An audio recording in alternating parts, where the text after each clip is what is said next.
when I come to the opening, and he was standing there, and he was pushing against me like, and he said, "Uka, Uka." So I backed up to about 60 feet, so I wouldn't be too close, and I was going to shoot him. Hello, and welcome to this episode of Monster Tales. On this episode, we're going to be going over the story of Albert Ostman, a man that claimed he was kidnapped by Sasquatch. Not just one, several, back in the 20s. So, here we go.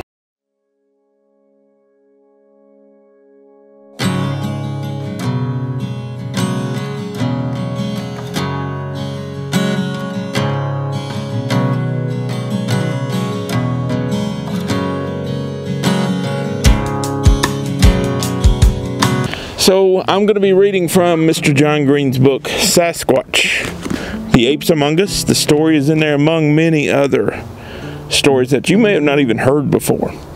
So I highly encourage you, check it out. First, what I'm going to do is I'm going to go over the story, and then at the end, like most episodes, like future episodes, we're going to explore the claims of Mr. Ostman. We're going to talk about little bitty details. We're also going to talk about the opinion of the author. So I'm going to be kind of reading from the book, so I've got notes in here and things, and I want to make sure I don't miss anything. I want to give you the meat of the story. So it all starts in 1924. Albert Ostman had worked over a year on a construction job. That's what he did. He did construction jobs, labor jobs, things like that. So he had worked over a year. He was tired, and he wanted a vacation. Now, there were all these reports in British Columbia about famous lost gold mines. So Ostman said, you know, why don't I go to British Columbia on a vacation and also a little bit of an adventure? And he was also going to go out into the wilderness. He was going to go out where nobody was, and he was going to look for these gold mines. So Albert took a steamship to Lund, British Columbia, and from there he hired an old Native American. And he used that Native American as a guide because they knew the land very well there. They had traveled that land quite a lot. And he was wanting him to take him to the Toba Inlet. Now, that is a very off the beaten path type place. Back then, there was only really one way to get there, and that was water. Now you can get there by plane. So Albert said the Native American was very talkative. Okay, and he was telling them stories and legends and folklore from all of their different ancestors and things that had been passed down through generations. And he kept bringing up the fact that there was one man that was out in the wilderness, and he was mining these gold mines, and he would show up into town, and he would have bags of gold, or a bag of gold, whatever the case may be. Now, after a while, he would spend his money in the town, and then he would vanish off and appear again with more gold. So he was getting this from somewhere, probably one of these old mines. So after a while, the man stopped showing up into town. And the legend goes that one of these Sasquatch killed him. Killed this miner that was showing up into town with all this money. Now, this Native American guy told Albert this, and Albert had never heard the term Sasquatch. So he was asking the guy, he was like, well, you know, what is a Sasquatch? I've never heard of this animal before. And the guide actually said that it was a person, like a hairy person that lived in the mountains. Had hair all over their body, you know, thin bodies, not animals. He called them people, big people who live in the mountains. He said the old natives saw one that was over 8 foot tall. Now, this was all being told to Albert from this Native American guide.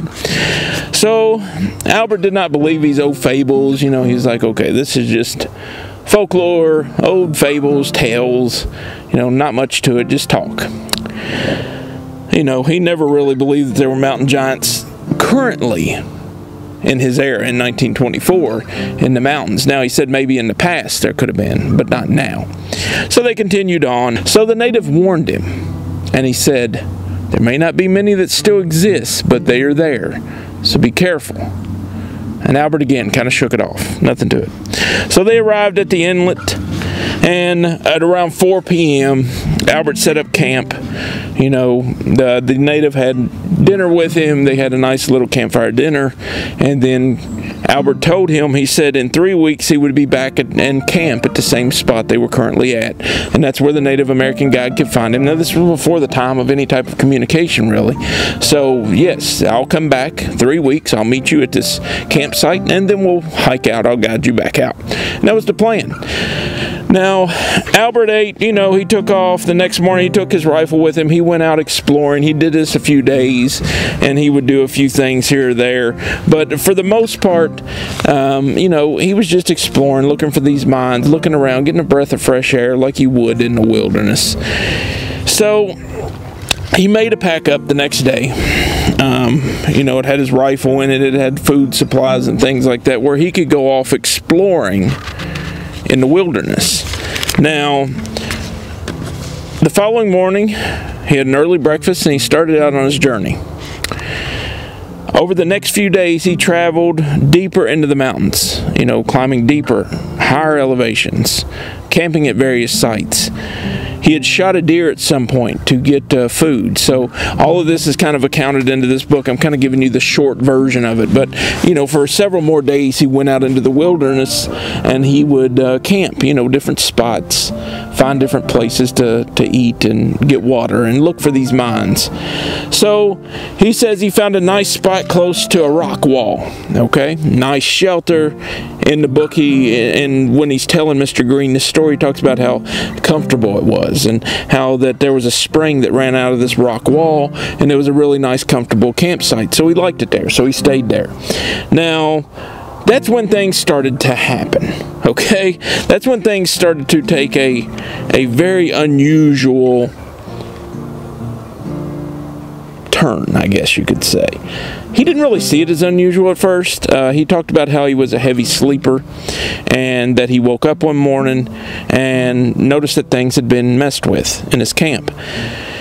And what he had noticed was that something was kind of rattling through things, going through things, but nothing was really missing that day. So that night he loaded a rifle magazine to be safe, and he placed his rifle under his sleeping bag. And he thought maybe a porcupine had been coming into camp. So he loaded his rifle with the intent to kill this porcupine, you know, he said to have a nice porky for dinner is what he called him. But the next time when he woke up, he said it was very unusual because a half-pound of prunes were missing, but the bag of salt that he had in his supplies were not gone, was not raffled through. Salt was still there, and he said that he knew porcupines liked salt. So now he was like, well, I don't know what this is, because a porcupine should have took that bag of salt, or at least touched it, or, you know, got into it somehow, but it did not. So this stuff went on for a few nights. You know, each day he would wake up, there would be a little bit messed up, there would be things going on, and then it got even stranger. One particular night, it looked cloudy, okay? So it looked like it might rain outside. He did not undress, only removing his shoes and put them in the bottom of his sleeping bag. Now, I'm reading this directly from the book. He put his rifle beside him in the sleeping bag, and he intended to stay up all night to see what was coming into his camp. He wanted to know what was coming into his camp. So Albert nodded off. He wasn't able to stay up all night.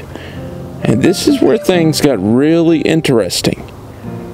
Now, he said he woke up, something picking him up, carrying him.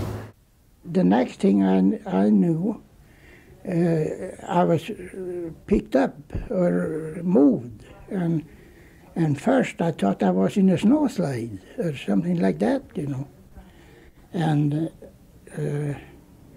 then when I started to wake up, you know, I remember I was on this fishing trip and there was no snow. So I didn't know what was going on until I was thrown on something moving. And I felt like it was a horse, or that I was on horseback. But after going a little while, I found out that it couldn't possibly be a horse. So then I started to think about what this Indian told me about Sasquatches. So, but I was trying to get at my sheath knife and cut the sleeping bag and get out. But the way I was, when he picked me up, I slid down in the bottom of the bag, and my sheath knife was underneath of me. I couldn't get hold of it, and he went up a steep mountain. I could feel myself rising, you know, going up, and he was puffing a little bit, you know, and kind of a cough, and so I knew damn well that was something unusual. So when he got to the area and he was put down by his captor, it was starting to get dark. It wasn't really bright outside. They'd been walking for quite a while, so he didn't know where he was. And he said he couldn't see his captor at first. But he could tell there were 4 human-like objects around him. And then it began to get lighter. And he yelled, "What do you fellows want with me?" And all he heard was chatter. Not human speech, not English, but chatter. So he said that finally, when he could see that they looked like a family, an old man, an old lady, and 2 young ones, a boy and a girl. The boy and the girl seemed to be scared of me. The old lady did not seem too pleased about what the old man had dragged home. Now the old man, the adult, was the one that had carried him into the Sasquatch home, this home place. But the old man was waving his arms and telling them all that he had what he had in mind. They all left me alone, he says. He said that basically he was allowed to make a little camp right there where they were. So he moved his belongings over. He took out what he had in his sleeping bag, which was a little bit of supplies, 3 cans of milk, 2 packages of rye, hardtack, which hardtack is like a cracker. It's very hard. He used it a lot in the Civil War. It's really good. It's for nutrients when you're in the wilderness. A lot of people still use it today. So he said he finally had a good look over the valley from where he was, but the boy and the girl were always watching from behind this juniper bush. Now, let's talk a little bit more about him kind of exploring and seeing what he saw. On his way back, he said he noticed where these people were sleeping. On the east side wall of this valley was a shelf in the mountainside with overhanging rock, looking something like a big undercut in a big tree about 10 feet deep and 30 feet wide. The floor was covered with lots of dry moss, and they had some kind of blankets woven of narrow strips of cedar bark packed with dry moss. They looked very practical and warm, with no need of washing. So he says that they had created some type of makeshift bedding. My one snuff box was empty. Now, snuff would be like a tobacco product. So I rolled it and grabbed it, and you know, he was playing around with it, trying to get the attention of the younger boy Sasquatch, the male Sasquatch. And he said the male grabbed it and took it over to his sister, and they spent a long time playing with it because it was a circular object, you know, it was a little can that they could play with. Next morning, he had in his mind, I'm leaving this place. I'm not staying here any longer. They're not going to stop me. Okay? So he says he got up and he went to leave. He got everything together, and he put a shell into his rifle, and he started out the opening of this wall, this rock wall. And he said the old man got up, held up his hands as though to stop him. And he was standing there, and he was pushing against me like. And he said, "Uka, Uka." So I backed up to about 60 feet, so I wouldn't be too close. And I was going to shoot him.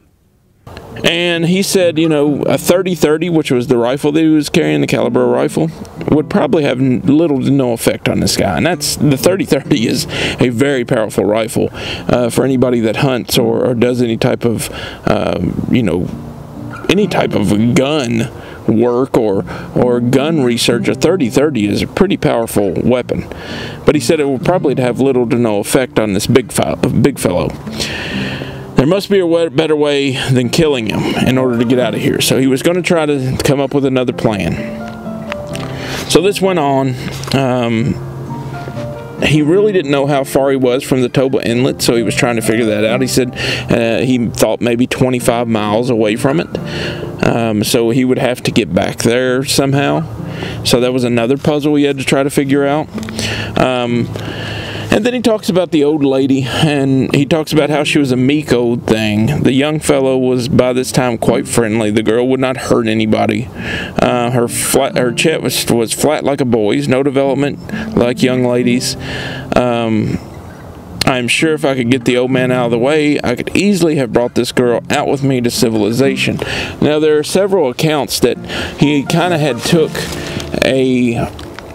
almost a liking to this female, not like a love interest, but almost he felt sorry for the young one and the female. But he said there would be no way that he could get her out of there. He would have to keep her in a cage. Any of them that came with him would have to stay in a cage, so he did not want to do that. And he talks about this, and there's different accounts of this just outside of John Green's book. So the young fellow might have been between 11 and 18 years old and about 7 feet tall, and might weigh about 300 pounds. His chest would be 50 to 55 inches, his waist about 36 to 38 inches. He had wide jaws, narrow forehead that slanted upward around at the back about 4 to 5 inches higher than the forehead. Maybe a conical shape is what he's describing here. A lot of Sasquatch accounts talk about a conical shaped head. Who knows? So, you know, the old lady talks about 40 to 70 years old. She was over 7 feet tall, probably 500 to 600 pounds. Very wide hips and had a goose-like walk, he said. Now, let's talk a little bit more about the old man. The man's eye teeth were longer than the rest of his teeth, so he had longer eye teeth than the rest of his teeth. But not like Tusk, and he said that he was somewhere near 8 foot tall, big barrel chest, big hump on his back, powerful shoulders. His biceps on upper arm were enormous and tapered down to his elbows. His forearms were longer than common people have, but well proportioned. His hands were wide, the palm was long and broad and hollow like a scoop. His fingers were short in proportion to the rest of his body, and his fingernails were like chisels, okay? The only place they had no hair was inside their hands and the soles of their feet, and the upper part of the nose and eyelids. I never did see their ears. They were covered with hair hanging over them, so he never saw any ears.